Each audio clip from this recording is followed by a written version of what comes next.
it's an opportunity where if you can't afford a house, a £200,000 house all in one go, then maybe 5, 10, people can come together and buy a percentage share of that property.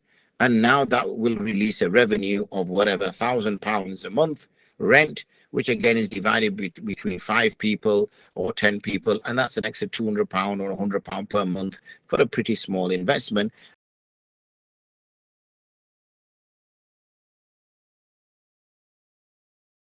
They're not enough product or demand yet. We've got to create the demand. And by creating demand that is sustainable, we need to create small little pockets of people that are going to be more than the demand of that particular thing, like HMC you talked about there. So they're still around, right? Yes, absolutely. And as popular as ever. You do get, again, the usual kind of naysayers.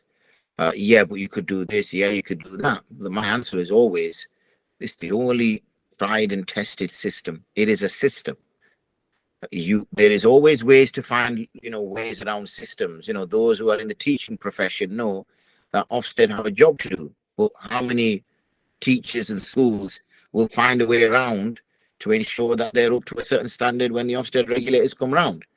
We all know that we're not supposed to do certain things on the roads, and the police are watching or the cameras are watching, but we all know how to avoid certain things as well. So there is always a way to avoid the system, but at least it is a system, and we need to support that system. And you mentioned there about small cohorts, you mentioned there about making that demand, that to bring that demand about so that the supply meets it. Then that's based on education. When our forefathers first arrived, and if they were of the view that, oh, we don't need to pray Jummah here because this is a non-Muslim country, and they adopted an easy opinion, which is, okay, because we are in a non-Muslim country, we will not pray Jummah here. We can pray out the 5 daily prayers, but we won't pray Jummah. And because it's a non-Muslim country, we won't build a masjid either, because it's a non-Muslim country. We're going to adopt that opinion that because it's a non-Muslim country, then we should build masjids here. Where would we have been? Now, the generation, my generation, or the generation after mine, would we have any Islamic identity whatsoever? Probably not. But those generations took it upon themselves to establish masjids, establish,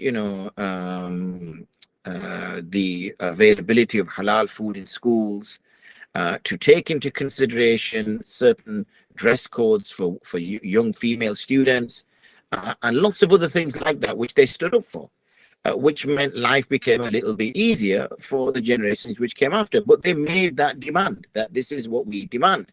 And then the supply came. So similarly, when it comes to these other matters, the demand has to be there. And we're seeing, that the Muslim community now is showing some affluency. We have 2 Muslim brothers who now own one of the biggest retailers in the UK. And that's a huge step for the Muslim, founders or Muslim businessmen. So that shows that we can achieve great things when we want to achieve them. But it's whether we have that desire and push to want to do something like that. This is the route that I'm going to take. And then we try to push for that because your faith is strong enough to keep pushing for it. So in relation to your family, you've got a wife, you've got a child, or you just got married and you want to buy a property, you've just about saved enough money to get the property. Now you buy the property in this country. And that's one of the routes. What about in relation to creating business? Somebody gets expendable income and they want to get onto the property market and they want to buy to let and things like that. Please do elaborate on that.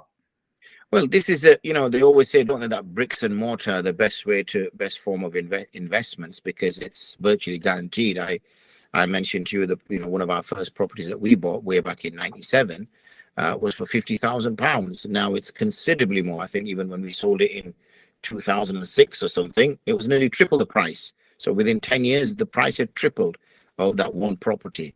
So property does obviously, without doubt, hold value, and in fact, it's always increased. Yes, you will always get little peaks and little troughs year by year, But if you look at the bigger scheme of things over a 5-10 year period, how property goes, price of property goes up. So it's a good investment. Secondly, we also see, for example, the buy to let. Again, it's an opportunity where if you can't afford a house, a £200,000 house all in one go, then maybe 5-10, people can come together and buy a percentage share of that property. And now that will release a revenue of whatever, £1,000 a month rent, which again is divided between 5 people or 10 people. And that's an extra £200 or £100 per month for a pretty small investment. And only a very short period of time, you will have gain your money back that you invested and still have equity in the property and still be a revenue. So these are good opportunities. So one can do it in 2 ways. One is one can do it in such a way to help someone get onto the property ladder. And secondly, one can do it as a form of investment, so that at least they have some other means, even, the most safe jobs in the world, but there's no guarantee that, I will be in that same job 2 years from now, 5 years from now. And if you've got this small investment, then that means that that money is continuing to come in. And also it is assets being used. You're growing your money. You're taking a risk with your money. And that will mean that there's opportunities that you make for other people and also opportunities for yourself.